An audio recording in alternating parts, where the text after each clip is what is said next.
Now, our exclusive conversation with retired Marine Corps General John Allen, who served most recently as commander in Afghanistan. His retirement last month after turning down a NATO command was understandable, given the toll on his family from years abroad, plus being drawn into the controversy over former CIA Director David Petraeus, who resigned after revealing an affair. General Allen was cleared in that investigation, and we spoke with him and his wife, Kathy, at their home in Virginia. You were in the middle of prosecuting a war with so many young people's lives at your hands, and the investigation happens. Well, I was notified that emails had become known that was going to require an investigation into the appropriateness of a relationship, and I had to reflect on whether I believed I could remain in command. And I believed I could. In fact, I felt an obligation a duty to remain in command.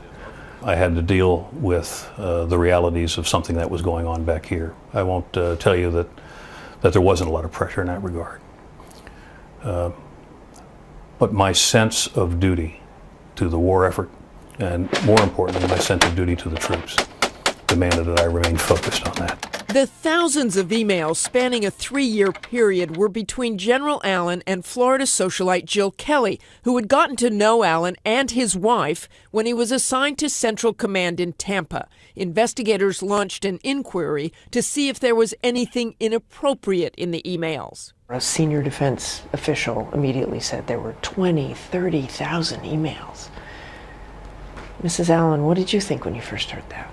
The funny thing is, I guess because I got so many emails every day from the same person, Jill Kelly. that were always very friendly, always, I always use terms of endearment, he always used terms of endearment. Sweetie, dear. Absolutely. When someone shares an email with her husband, you know, I thought, is somebody thinking this is a little odd that, you know, they're taking this so seriously? I mean, I have a lot of faith in him. I have a lot of faith in our relationship. My biggest concern was for him, because I thought, I don't know how he can run a war and then have this added pressure. Did you ever think, oh dear, what did I say in those emails? Anytime you're investigated, and you have to remember back across 3 years, I didn't have any concerns about what was in the content of the emails. I was just interested in putting it behind me as quickly as we could.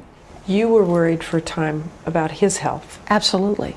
My concerns caused me to have, I had some issues before because I have autoimmune issues, but when this broke, it really took a toll on me. Further adding to your stress.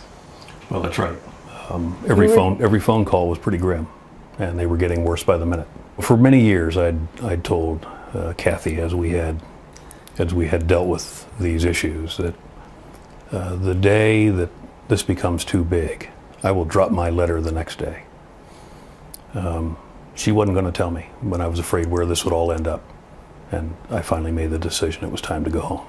In late April, a retirement ceremony was held for General Allen, an elaborate and emotional affair.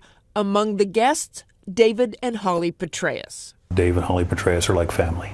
Given all that he and I had experienced together and our families had together, I couldn't retire without asking for Dave and Holly Petraeus to be present.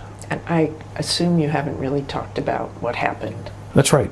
It doesn't require that we have a conversation about it. What Allen does want to talk about, does want people to remember, are the troops. During his retirement, he spoke movingly about those he lost during his command in Afghanistan. 561 troops you lost, and you said that's a number you will never forget. That's right. I think about it all the time, and there's a moment of reflection about those 561 empty chairs around dinner tables when families gather for Christmas from now on, or they gather for Easter, and some precious member of the family, they're gone forever. And that's a generational loss, because the family will be different, the children will be different. Every one of those losses has to mean something. There are some very moving images of you at those memorial services? What was the hardest one? This particular ceremony was for 3 sets of remains, and the wife of one of the soldiers was in an adjacent unit, and I'll remember her gripping the coffin, the flag-draped coffin, crying his name in the back of the C-130. I'll never forget that, because there was the catastrophe of the loss playing out before our very eyes in the belly of that cargo aircraft as we were sending that young soldier home forever. The largest loss of life in a single incident came in August 2011. 30 Americans, mostly Navy SEALs, were killed when their helicopter was shot down. It was about 4 in the morning. The initial call was that we've got a bird down, doesn't look good. And then the next call came in and said that it was a catastrophic crash, and we probably lost everyone. The loss was great, and it was a grim night. It was a grim night. After the ceremony was over, he went and found the people who prepared those caskets. And one by one, he thanked them for what they did. He said, I know this must have been hard on you. There was a healing that took place. When you look at what's happening there now in Afghanistan, we've been taking more casualties of late. What does that tell you about what's happening now? I think the Taliban are fighting for their lives right now. We've seen success by the Afghan National Security Forces. I think that the Taliban have recognized is that we're not going anywhere. You know, eventually our numbers will come down pretty significantly, but there's going to be an international military presence in Afghanistan for a long time. And you believe that is absolutely necessary that we remain? Oh, there's no question. The international community will remain engaged. Our forces will continue to train the Afghan forces well after 2014. But Iraq is a different story. You spent a good deal of time in some of the toughest periods in Iraq, and you see it today. Are you alarmed at all about what's happening there? Well, I am. My fear is that we could see a polarization of the principal elements in Iraq. The increase in violence for all of us that served there, in particular those of us who served in the Anbar province, which was a really violent area.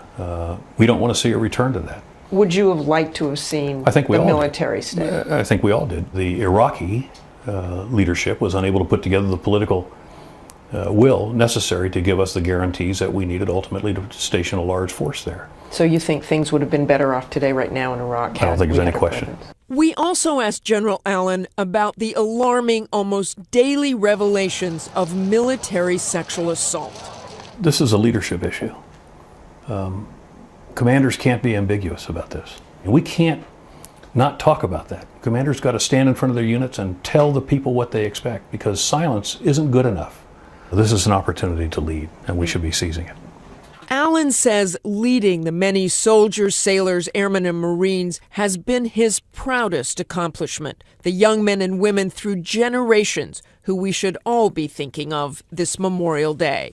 This is an opportunity for all Americans to think not just about the troops in uniform today and all that they're doing every single moment, but what everyone has done. The sacrifices of all of our troops for so long to give this country the quality of life that it has and the freedom that we enjoy every single day. Our thanks to Kathy and General Allen, who's taking on a new role advising Defense Secretary Chuck Hagel on Middle East peace talks.